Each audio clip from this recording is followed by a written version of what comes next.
Yeah, we're back. We're back. You missed us, didn't you? It's Friday, so you know what that means. Let's welcome tonight's guest. Sherwin-Williams named their whitest paint after him. Fox News contributor Tom Shalhoub. He has gun permits for his arms and construction permits for his legs. Fox News contributor Johnny Joey Jones. When in doubt, she'll deep fry it out. Co-host of The Bottom Line of Fox Business. Fox Business? What's happening to me? Dagan McDowell. And every Halloween, adults come to his door and give him candy. New York Times bestselling author, comedian, former NWA world champion, Tyrus. All right. Before we get to some news stories, let's do this. Greg's Leftovers. Pain in my leg. All right. It's Leftovers, where I read the jokes that we didn't use this week, and there were a lot. And as always, it's my first time reading these, so if they suck, we'll take out Joe Mackey's teeth one by one with a pair of rusty pliers. He likes it. All right, a new study says sexual satisfaction may be key to delaying the onset of dementia. So you better get on that, Dr. Jill.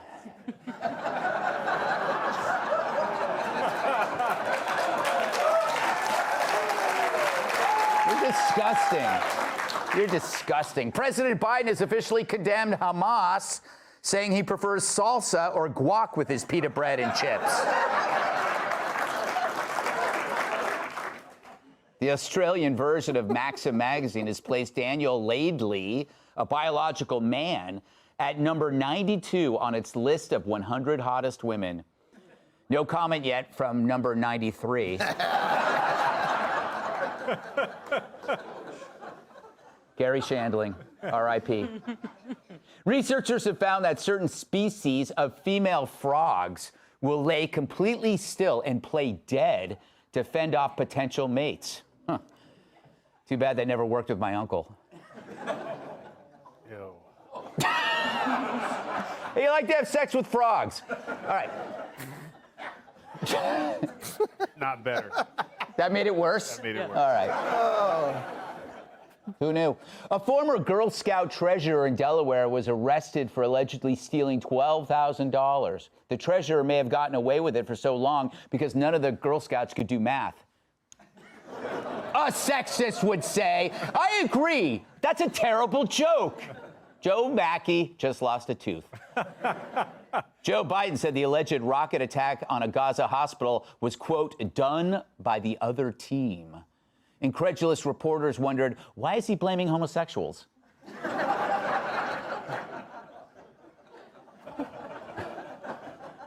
Analysts say customers are rejecting Disney's new woke image, even at their theme parks. Apparently, they drew the line at Tinkerbell's penis.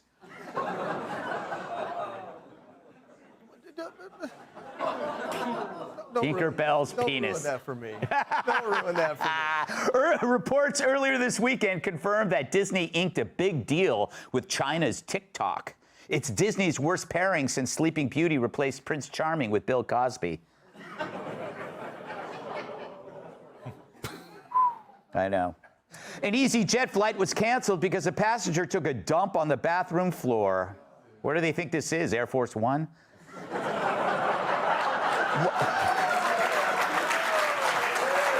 Wow. You love a good joke. Now, while passengers said the smell was very offensive, the travelers on their way back to San Francisco didn't seem to mind.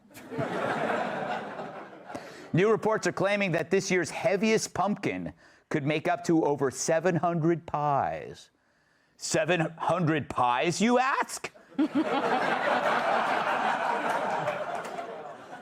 A recent mouse study revealed a link between dementia and inhaling menthol, although the mice did report they were alive with pleasure.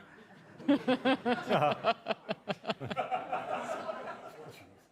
you think they used white mice, Tyrus? Probably not. New York Mayor Eric Adams has returned from his trip to Mexico, where he met with potential migrants, warning that if they aren't careful, they could end up in New York. President Biden has a new ad assuring voters he's not too old to run again. He's also claiming that his Jamaican caregiver is stealing from him.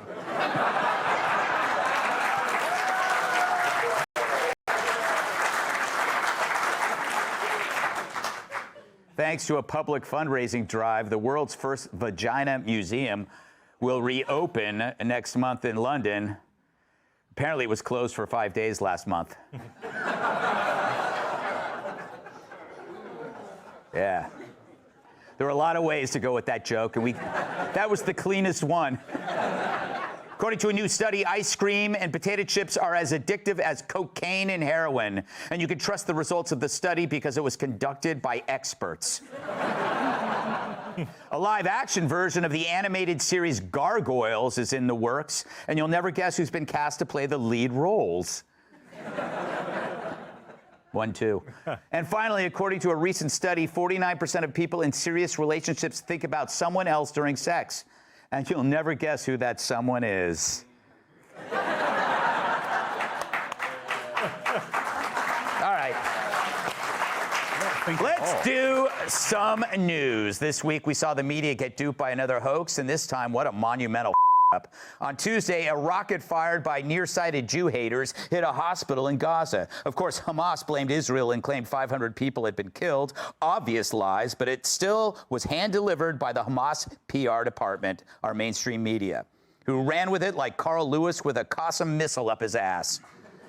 They got the story completely wrong because they took the word of terrorists. And like accepting a parcel from Ted Kaczynski, it blew up in their faces.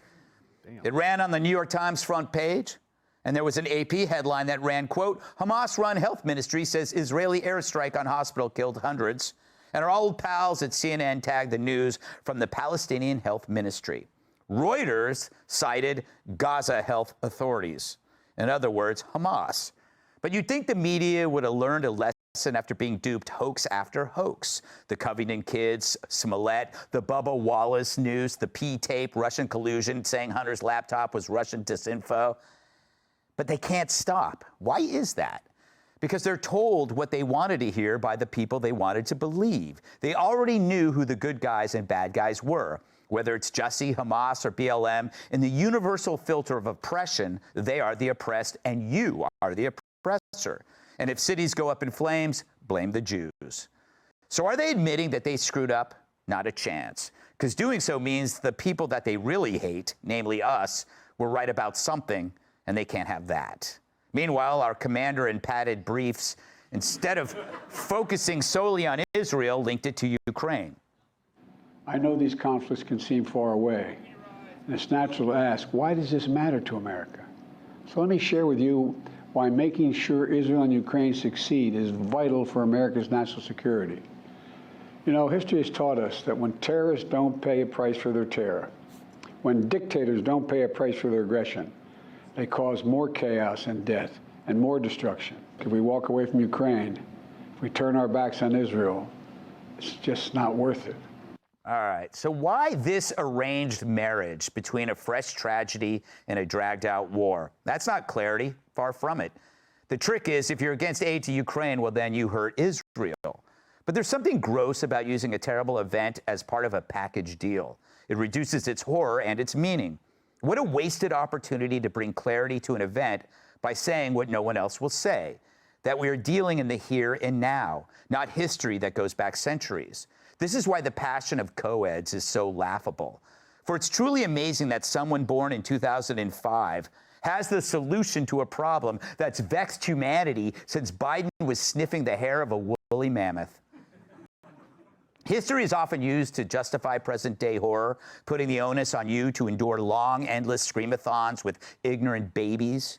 And no one screams louder than today's college students, who warmed up their lungs bitching about pronouns and bathrooms and the cultural appropriation of the cafeteria's Taco Tuesdays. For the left, it's a game with no end, especially when they're getting paid for it. Oh, that's right. I already introduced you guys. Tommy? Yeah. Happy Friday. Yes. Yeah? Greg, yeah. What would you choose to respond to? The media, who always rush to believe the bad guy, Yes, and I love what you said about it reduces, Biden's speech reduced the effectiveness of both arguments. It's like when you watch an ad on TV and they don't stop selling you things and they give you now how much would you pay? But don't stop there. We get you a set of steak knives. Yeah. And then you know, oh, that original product stinks. I don't need a potato peeler, you know? And so that's what he's doing. He's essentially, this is very fresh. Hamas just slaughtered all these Israelis, and he throws it in with, his last pet project, and it really weakens it. It's terrible. Yeah. And then, how many times did he mention in the U.S.? It was like he was saying, he's like, I felt like he couldn't read his teleprompter. He's like, he's looking really hard. It's like, open your eyes, maybe you'll see it. Yeah. But it's like his eyelids are like blinds that he draws down as he's sleepy. You're going to flip them up. But how many times did he mention the United States? He says, oh, terrorism is terrible. We know we have terrorists here in this country. He's still trying to pound that like MAGA as terrorist thing. He throws in all his pet projects in here. Yeah, I thought it was totally weak. And I think it's remarkable that, he got bad reviews, didn't he? Yes, he did. Yeah, he did. Okay. There you go. All right. Way to end weekly. Well, that was his point. Yes. Yeah, that's it. Yeah, there you go. Joey, how damaging is this sort of misinformation for the people who are fighting in this war as a veteran who has fought 2 wars? Yeah, what's great is if you really want to lose a war, go into it not really wanting to fight it to begin with. And that's what really pisses me off about when he gave this speech. I think what really bothered me most is he subtly threw in Iran in one sentence, and then almost immediately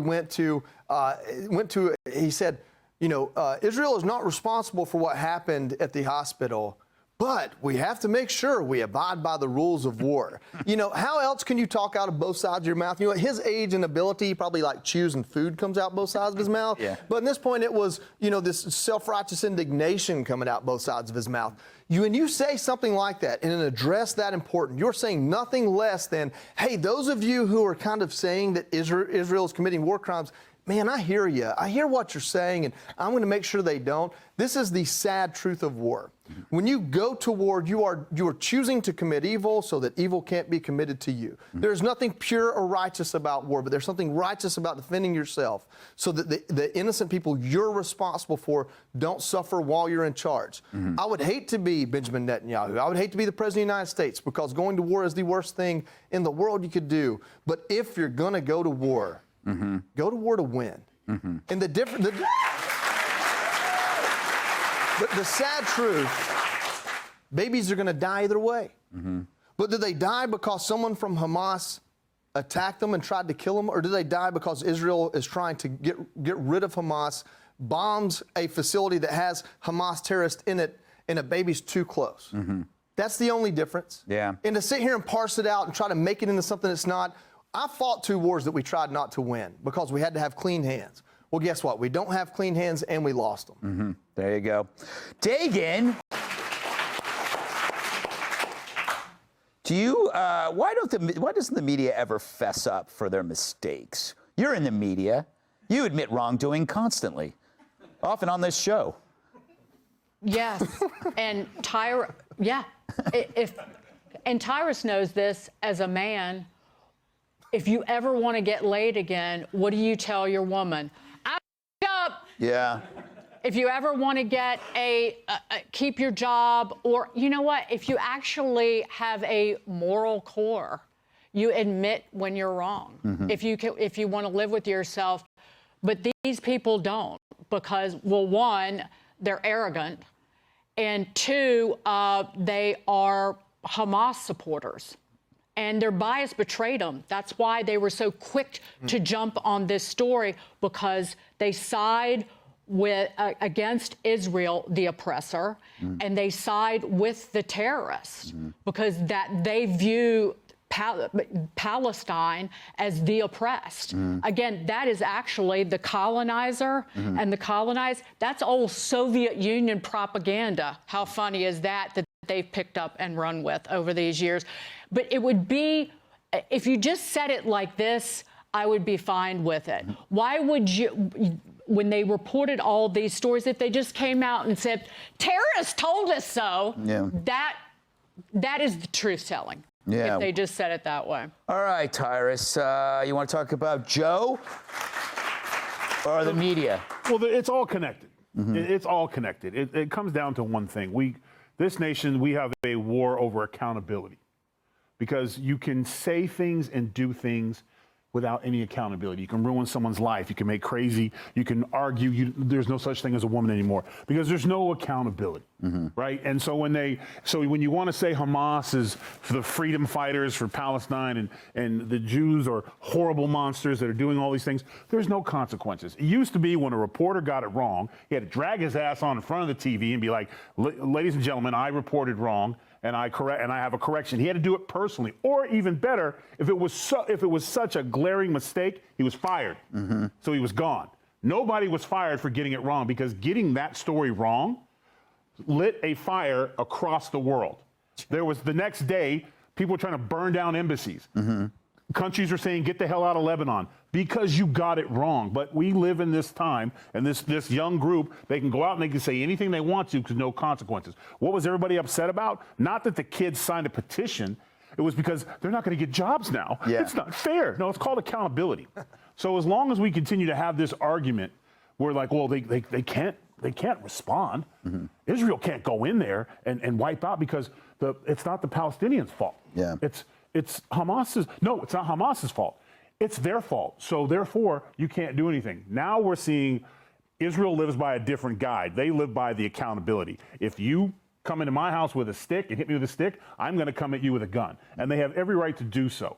So this argument that we're seeing across, and then our president comes on, I'm just going to say it. Listen, it was difficult for me, so I understand, Mr. President, but sometimes, you just got to do it. You got to put the damn glasses on because no one's afraid of this. There you go. All right. Hey, Sean Hannity here. Hey, click here to subscribe to Fox News YouTube page and catch our hottest interviews and most compelling analysis. You will not get it anywhere else.